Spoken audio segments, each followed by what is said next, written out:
పిల్లలు ఈరోజు మన అంగన్వాడీ కేంద్రంలో ఈసీసీఈ డే అంటే ప్రతి నెల 4వ శనివారము మనము ఈసీసీఈ డే జరుపుకుంటున్నాం కదా. ఈరోజు తల్లిని కూడా మనము పిలిపించామన్నమాట.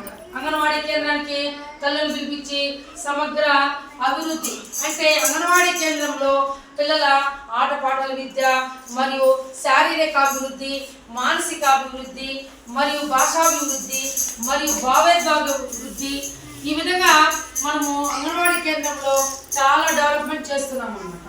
ఇక్కడ కథలు చెప్పడము, అలాగే తెలుగు అక్షరాలు ఉన్నాయి కదా అన్నా,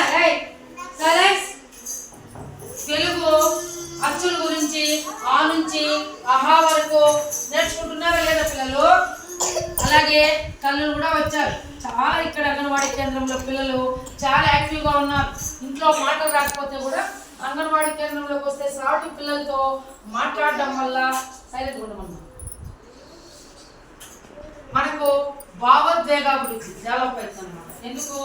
ఇంట్లో మాటలు రాకపోయినా, అతను సరిగ్గా అన్నం తినకపోయినా, ఇంట్లో ఒంటరిగా ఉన్నా, సైలెంట్గా ఎవరితో కలవకుండా ఉన్నా ఇక్కడికి రావడం వల్ల సాటి పిల్లలు కూర్చోవడము, తర్వాత కలిసి ప్రార్థన చేయడము, కలిసి ఎగ్గు తినడము, కలిసి భోజనం చేయడము, అలాగే ఈ పిల్లలతో ఎగరడము, దొంకడము, ఆడుకోవడము, అలాగే హ్యాండ్ వాష్ చేసేటప్పుడు పక్కన ఉండే పిల్లడు ఎట్లా చేస్తున్నాడని అబ్జర్వేషన్ చేస్తూ ఉంటారు.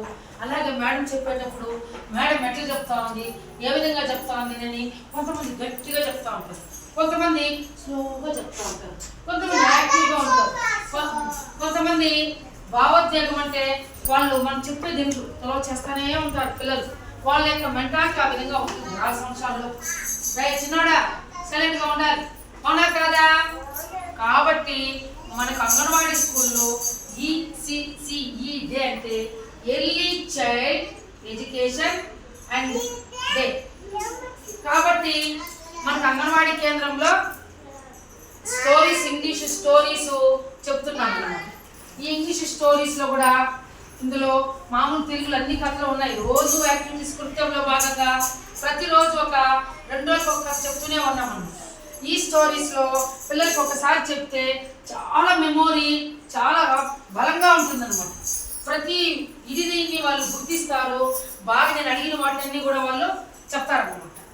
ఏదైనా కానీ ఇక్కడ అంగన్వాడీ కేంద్రంలో పిల్లలు చాలా షార్ప్గా ఉన్నారు, చాలా టాలెంటెడ్గా ఉన్నారు, చెప్పిన దాన్ని చాలా ఫాస్ట్గా అర్థం చేసుకుంటున్నారు.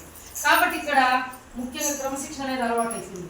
ప్రేయర్ చేసేటప్పుడు పిల్లలు లేట్గా వచ్చేది, అప్పుడు అబ్జర్వేషన్ చేస్తారు. మనం లేట్గా ఎందుకు వచ్చాము, ముందుగా పిల్లలు వచ్చేస్తారు, ప్రార్థన అయిపోయింది అని. కాబట్టి ఇక్కడ వస్తే vegetables names, fruits names, flowers names, vehicles names, అలాగే ఫారెస్ట్ అంటే ఏమి, మిల్క్ అంటే ఏమి, వాటర్ అంటే ఏమి, తర్వాత అనిమల్స్ అంటే ఏమి, మామూలు అనిమల్స్ అంటే ఏమి అనేది కూడా చాలా పిల్లలు చాలా ఫాస్ట్గా చెప్తున్నారు. కాబట్టి అందుకని ఇక్కడ అంగన్వాడీ కేంద్రంలో సమగ్ర అభివృద్ధి అంటే పిల్లల యొక్క శారీరక, మానసిక, భావోద్వేగ, అలాగే భాష దీనికి సంబంధించినటువంటి ఉద్వేగ అభివృద్ధులు, డెవలప్మెంట్స్ అనేవి ఇక్కడ అంగన్వాడీ కేంద్రంలో ఉంటాయి. కాబట్టి మీరందరూ కూడా మీ పిల్లల్ని కంటిన్యూగా టయానికి ఉదయం 9 నుంచి 9:30, 9:30 లోపల అలవాటు చేయాలి. మనం 9:30 ప్రేయర్ అయిపోవాలి, 10 గంటల లోపల గుడి తినేయాలి, 10 నిమిషాల కంటే ఈ యాక్టివిటీస్ చెప్పించాలి. మనం లేట్గా పంపించడం వల్ల చాలా ఇబ్బంది అవుతుంది. ఓకేనా? స్టార్ట్ అయిపోయిందా?